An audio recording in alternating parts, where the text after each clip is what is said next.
Oi, gente! Hoje eu estou aqui para conversar com vocês sobre um clássico, do terror slasher, A Hora do Pesadelo, filme do diretor Wes Craven, lançado em 1984. Eu tive o prazer, gente, de rever esse filme, agora nos cinemas. Vocês sabem que eu amo pro cinema, gente? Eu tô adorando que aqui em Toronto tá tendo várias sessões de filmes antigos, filmes clássicos no cinema, e vários deles eu tô podendo agora reexperienciar, na tela grande, e tá sendo muito, muito incrível.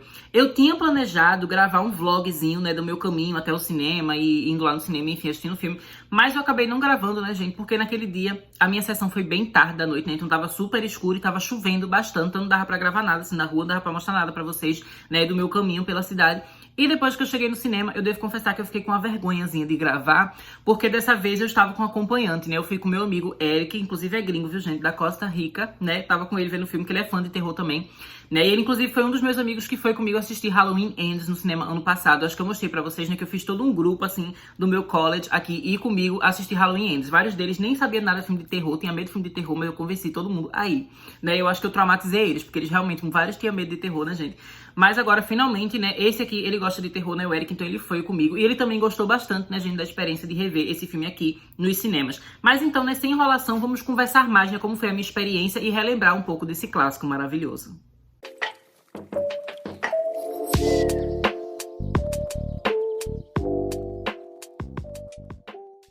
Para fazer aqui, gente, uma contextualização, eu acho que é legal a gente lembrar que esse filme aqui, ele sai em 1984. E nesse ponto, gente, da história do cinema, a gente já tinha 3 filmes lançados da franquia Halloween, ou seja, o Michael Myers já havia aparecido 2 vezes no cinema, Porque a gente sabe que o Michael Myers, ele aparece em Halloween 1, depois ele aparece em Halloween 2, o pesadelo continua, mas Halloween 3 tem aquela história diferente, que é das bruxas lá, Season of the Witch, então tem outra história, mas ainda assim o Michael Myers, ele já havia aparecido 2 vezes nas telas do cinema, Então ele já era um personagem, assim, um ícone slasher que já estava mais estabelecido. A mesma coisa, pode ser dita do Jason, Nesse momento já tinham 4 filmes lançados da franquia Sexta-feira 13. O que significa, que o Jason já havia sido visto como assassino, 3 vezes pelo público. Porque assim como acontece, gente, com o Michael Myers na franquia Halloween, que tem um filme que ele não é o assassino, a mesma coisa também acontece em Sexta-feira 13, Porque no primeiro filme, quem é a assassina é a mãe do Jason, a Pamela Voorhees, E o Jason só começa a ser o assassino depois nas sequências. Mas ainda assim, o que importa é que o Jason já havia aparecido nas telas do cinema 3 vezes diferentes, com 3 filmes diferentes. E só agora, nesse momento, é que a gente vai ter o Freddy aparecendo, e surgindo. Então é bem interessante, que hoje em dia, a gente basicamente reconhece esses 3 como iguais. Então são os 3 maiores ícones do terror slasher, o Michael, o Jason e o Freddy. Mas na prática, o Freddy, ele só foi sair depois que os outros já estavam estabelecidos há vários anos, já tinham vários filmes. Mas o que acabou fazendo, com que o Freddy conseguisse se igualar àqueles dois, e conseguisse realmente marcar a cultura pop, mesmo vindo, vários anos depois, foi o fato de que ele conseguiu meio que quebrar as fórmulas do slasher e apresentar algo que até então era bastante novo. Filmes slasher, comumente, eles são mais focados em coisa assim que não tá relacionada com fantasia. Realmente é um assassino, uma pessoa ali, normalmente usa máscara, enfim, usa armas comuns pra matar os jovens, Então é isso que a gente vê lá em Halloween e lá em Sexta-feira 13. É claro que em algumas sequências futuras a gente veria essas sagas tomar um rumo mais sobrenatural, Que a gente tem o culto lá de Thorn na história de Halloween e a gente tem também, o Jason meio que voltando ali, um Jason meio zumbi, quando ele retorna lá no filme 6, Jason vive. Mas nos primeiros filmes dessas franquias, vocês podem reparar que não tinha nada de sobrenatural e na maioria dos filmes slasher também não tinha nada de sobrenatural. Quando tinha algum filme slasher que tinha algum aspecto assim levemente mais fantasioso, ele acabava, chamando atenção por essa diferença, Tanto é que recentemente eu cheguei a fazer um vídeo aqui no canal, gente, que eu falei pra vocês sobre um filme lançado em 1979 chamado Armadilha para Turistas. E esse filme, um dos maiores diferenciais dele é exatamente o fato, de que aquele assassino, ele tinha um poder ali de telecinese, Então ele fazia as coisas se mover, enfim, então já era uma coisa diferente, É por isso que aquele filme hoje em dia é considerado um clássico cult. Mas então aqui o Wes Craven, ele acaba trazendo pra gente o Freddy, que ele é quase como se fosse um demônio, assim, uma criatura dos sonhos, uma entidade maligna que vai se manifestar no sonho de jovens, E por causa disso a gente já tem aqui um diferencial enorme que são as mortes super criativas, O Jason, ele não simplesmente chega com uma faca e mata uma pessoa, né, dando facada. Ele faz uma coisa muito diferente, porque ele vai criar toda uma ilusão, assim, uma alucinação, né, um pesadelo dentro da mente da pessoa, que às vezes a pessoa ela vai se ver num lugar que não existe, né, vai ter uma coisa mais fantasiosa,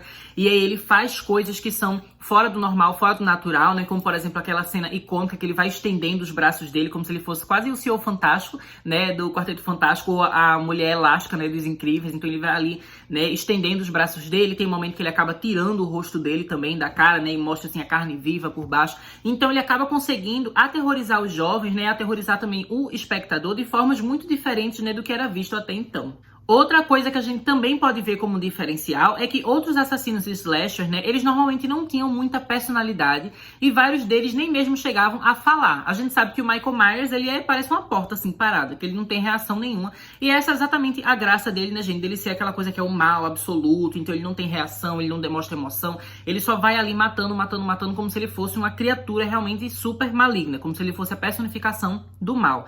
E o Jason, ele é simplesmente essa criatura assim, que é como se fosse uma criança que nunca se desenvolveu direito, né? Ele tem esse corpo de um adulto e ele tem um desejo, né, de vingança tremendo, porque ele viu a própria mãe morrer, né, a própria mãe ser decapitada. Então ele é simplesmente assim uma máquina de matar também. Ele não tem muita personalidade, ele não tem muita individualidade. Já o Fred, né, gente, ele tem muita personalidade. Ele é um personagem que, inclusive, ele já tem aqui desde o início da série um ar um pouco cômico, né, que ele já faz umas tiradas assim sarcásticas, né, ele já faz umas brincadeirinhas com suas vítimas, né, ele já manipula, já tira onda com a cara delas antes de matar. E isso é uma coisa muito interessante, né, mas também já devo dizer aqui pra vocês que o Fred, né, nesse filme, ele não chega a ser um personagem assim super cômico, galhofa, como ele vai se tornar, né, em algumas sequências da franquia Hora do Pesadelo. Aqui, todo o trabalho que é feito com esse personagem ainda é bem equilibrado, né? Então, por mais que ele tenha umas tiradinhas ali engraçadas, que ele faça uma piadinha ou outra, no geral o personagem continua sendo bastante sério e bastante sombrio, né, e bastante amedrontador.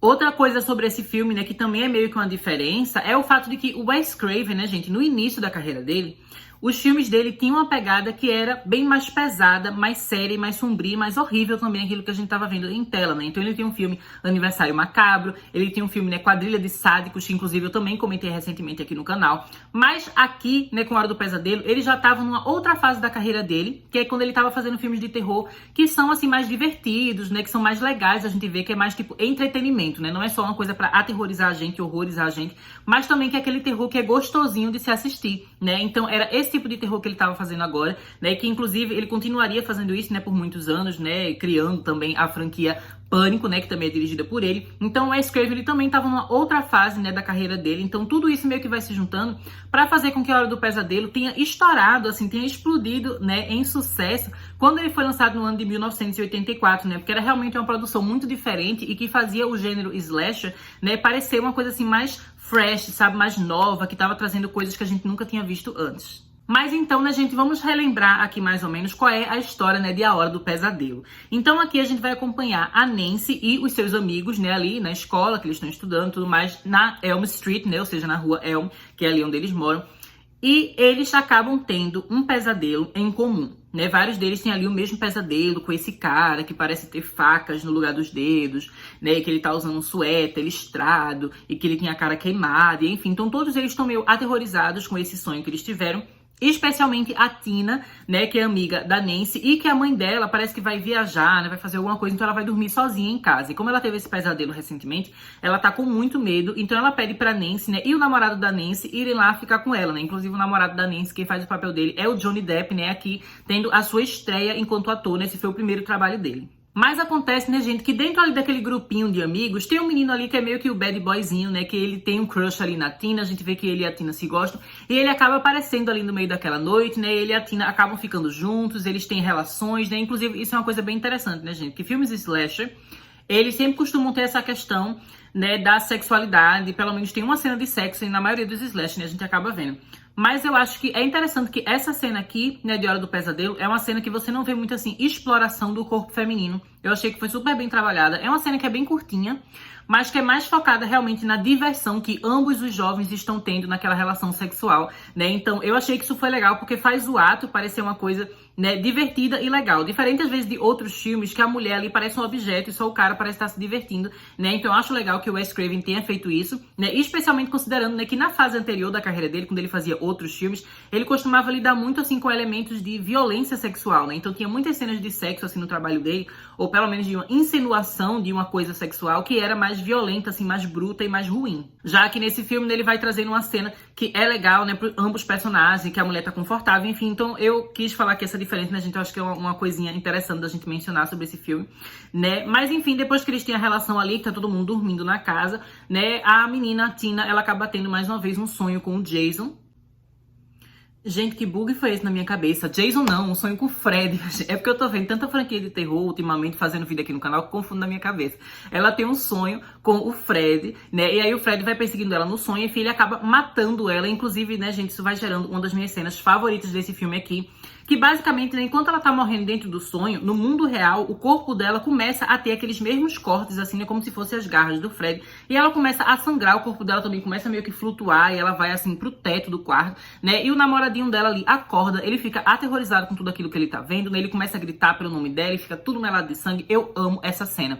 Mas aí acontece, né, gente, que não tem ninguém ali, ninguém consegue ver o Fred. Então o rapazinho ali, ele sabe que ele não é que tá matando ela, tem alguém ali junto com eles, tem alguém ali esfaqueando ela, mas ele não sabe como provar isso, né? Então ele acaba ficando tão assustado que ele foge do quarto. E aí quando chega a Nancy e o namoradinho dela, que eu esqueci o nome, vou chamar ele de Johnny Depp. Quando chega a Nancy e o Johnny Depp no quarto, né, eles acabam pensando, nossa, então será que foi o menino que matou? Porque tá nossa amiga aqui morta, né, toda ensanguentada, e o cara sumiu.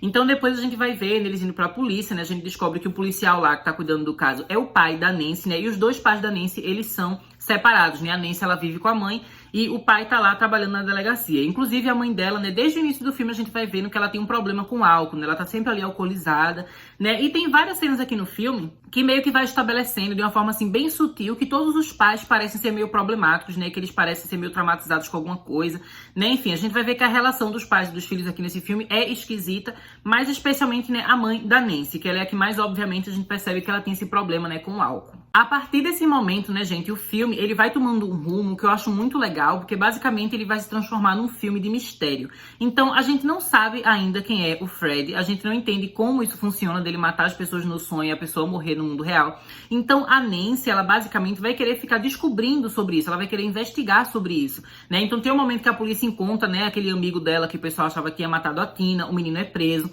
Mas ela sente que tem alguma coisa errada, ela sente que não foi ele que matou a amiga, né? Então depois ela também começa a ficar com medo de dormir, né? Então a gente vai vendo aos poucos no filme, também é uma coisa bem sutil, sabe? Demora pra ela falar assim abertamente que ela tá tentando não dormir, mas logo no início do filme a gente vai vendo que ela começa ali a tomar um remédio, que ela começa ali a tomar um café, né? Então ela vai aos poucos começando a ter medo de cair no sono, né? Enquanto isso, ela vai toda vez investigando, de vez em quando, mesmo com todas as tentativas dela, com café, com remédio, com tudo, ela acaba dando uma cochilada, então a gente vai ver o Fred aparecendo mais algumas vezes, ela vendo a amiga dela morta, então ela vai aos poucos, né, meio que juntando todas as peças do quebra-cabeça e a gente vai entendendo a história do Fred. A origem do Freddy Krueger, né, gente, é algo que vai acabar sendo expandido nas sequências. Mas, pelo menos nesse primeiro filme aqui, original da franquia, né, o que a gente vai ter estabelecido, que o Nancy vai acabar descobrindo, é que o Fred, ele era um cara, né, que morava ali, né, na Elm Street, e que ele estava perseguindo crianças e machucando crianças e violentando crianças. E aí, vários pais ali se juntaram, né, o pessoal processou ele, enfim, mas quando ele estava prestes a ser preso, né, enfim, eles acabaram meio que perdendo algum documento, ou foi alguma coisa assim que a polícia foi na casa dele, mas eles não tinham o documento, assim, com aquela coisa, né, do mandato para eles poderem ir lá investigar, enfim, teve algum problema ali na questão de documentos e tal, e ele acabou ficando solto, né, eles não conseguiram prender o Freddy Krueger, e os pais ficaram revoltados com essa situação, acabaram se juntando, né, vários desses pais, e botaram fogo no Fred, né, matando ele e se livrando. E é exatamente por causa disso que diversos pais ali do filme, eles parecem ter uma relação meio complicada com os filhos, eles parecem meio traumatizados, né, dá a entender, inclusive, que o motivo da mãe da Nancy, ela ser alcoólatra, né, ela tá o tempo todo bebendo ali o álcool e, enfim, sem parar nunca, é exatamente porque ela tá traumatizada com o que ela fez, né, ela participou de um assassinato de um homem, que por mais que ele fosse de fato criminoso, ainda assim é um peso muito grande nas costas dela. E a partir desse momento, né, gente, que a Nancy, ela vai vai entendendo melhor a história do Fred, que todas as peças do quebra-cabeça vão se juntando. É muito legal que ela também começa a se preparar pra enfrentar ele, né, gente? E a Nancy, ela é uma personagem muito legal porque ela é muito proativa, né? Inclusive, ela me lembra duas personagens aqui, né? A personagem da Naomi Watts no filme de O Chamado, né? A versão americana, no caso que eu falo. Apesar de que eu acho que na versão japonesa, né, que eu já vi uma vez, é a mesma coisa também, que a gente tem a protagonista de O Chamado, né, que ela realmente tá engajando com a questão da Samara, com a questão da fita amaldiçoada. Então ela fica investigando, ela fica indo atrás, ela quer entender, né? E a Nancy tem exatamente esse mesmo comportamento, assim, de detetive, que eu amo, né? Então, como eu adoro O Chamado, adoro também a Nancy aqui. E a Nancy também tem algo que me lembra outra personagem, que é a Sidney, né? Que também foi criada pelo Wes Craven, né? E a Sidney, gente, a gente sabe que ela batalha bastante, né? Que ela não desiste, que ela luta contra o Ghostface. E a Nancy tem essa mesma característica, né? Toda vez que ela encontra o Fred, ela não fica somente desesperada. É óbvio que ela tá assustada, ela grita, ela sai correndo, enfim. Mas ela também luta bastante, né? Ela se prepara pra realmente ter um confronto físico com ele, né? Porque ela também descobre que ela consegue trazer coisa do mundo dos sonhos para o mundo real.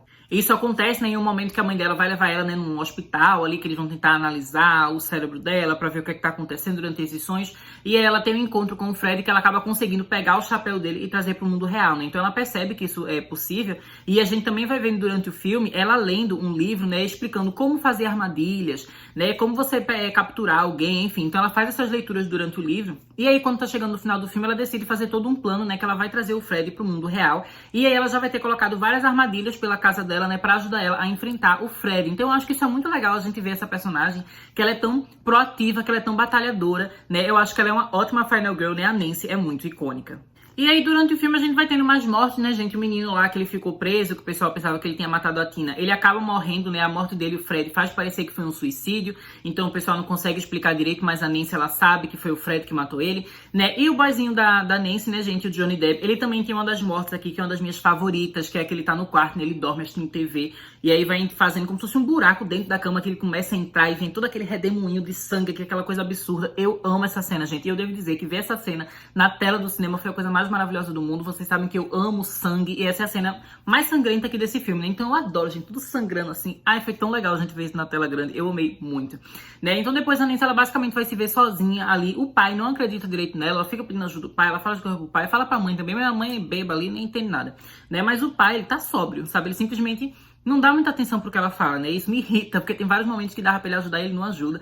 Mas ela acaba conseguindo fazer o plano dela, né? Ela traz o Fred meio que pro mundo real, eles têm uma batalha ali, né? Ele acaba matando a mãe dela, o pai acaba descobrindo que o Fred é real. Mas aí, né, gente, o final mesmo do filme é uma conclusão que é meio confusa.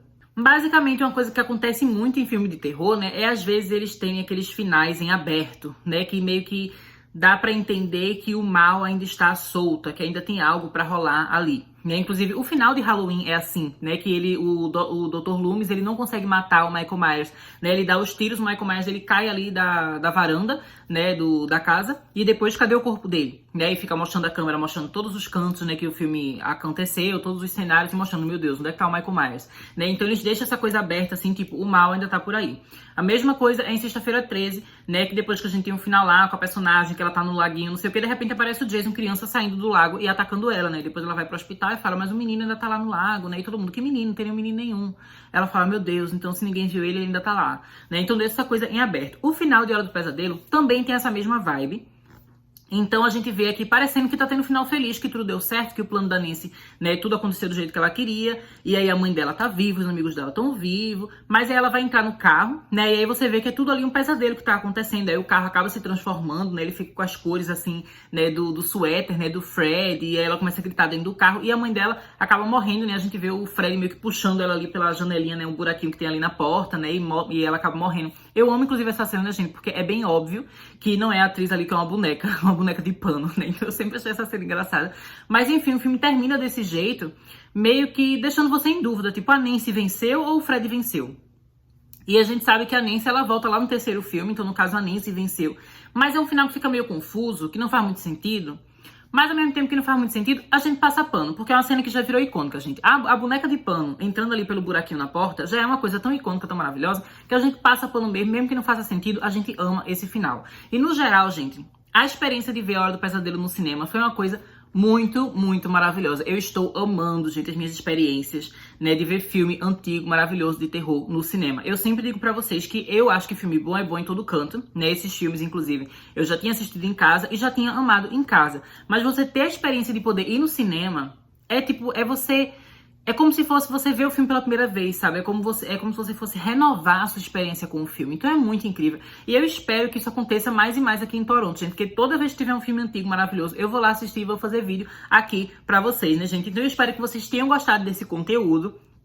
Eu não sei, né, se eu vou conseguir fazer uma série de vídeos aqui falando de todos os filmes de Hora do Pesadelo. A longo prazo, eu quero ter aqui no canal vídeos falando sobre todos os filmes de todas as principais franquias de terror, né? Mas acontece, né, gente, que A Morte do Demônio tava passando todos os filmes, né? Não todos os filmes, mas saiu uns dois no cinema, alguns tinha aqui em streaming, né? Então eu acabei conseguindo ver todos pra fazer vídeo, né? Pânico, eu acabei tendo que assinar um streaming pra conseguir ver todos os filmes de Pânico antes de Pânico 6, né? Porque o que acontece? Eu não tô aqui com a minha coleção, né, gente? Minha coleção tá toda no Brasil. No Brasil eu tenho todos os filmes de Hora do Pesadelo, né? Eu tenho os DVDs dos 7 filmes, né, que no caso são os 6 filmes da franquia principal e aquele 7º filme, que é o do Wes Craven, né, que é o novo Pesadelo. E aí depois eu também tenho o remake e eu tenho o filme de Freddy vs Jason. Mas todos esses filmes estão no Brasil e aqui no Canadá eu não tenho acesso a eles, nem especialmente porque aqui eles rastreiam quando você tenta ver filmes pela internet, por meios alternativos, se é que você me entende.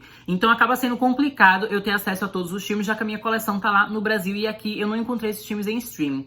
Mas se vocês quiserem muito que eu continue fazendo logo esses vídeos de Hora do Pesadelo, eu vou tentar dar um jeito aqui de conversar com vocês. Mas por enquanto, né, enquanto eu não resolvo essa questão de Hora do Pesadelo, fiquem de olho aqui no canal que eu vou continuar fazendo vídeos, né, sobre todos os filmes de Sexta-feira 13. Até esse momento aqui que vocês estão vendo esse vídeo, eu já lancei no canal, né, vídeo falando sobre Sexta-feira 13, parte 1 e parte 2, mas eu acabei comprando aqui no Canadá a coleção completa de todos os filmes de Sexta-feira 13, né, e também Jason Vai Pro Inferno, Jason Next, eu comprei tudo, gente. Eu fiquei super feliz porque essa é uma coleção que no Brasil eu não tenho, né, no Brasil eu não tenho nenhum filme de Sexta-feira 13, e aqui no Canadá eu comprei todos, né, então Sexta-feira 13 é certeza que vai ter vídeo aqui no canal, né, a franquia Sobrenatural também é certeza que vai ter aqui no canal, né, inclusive essa semana.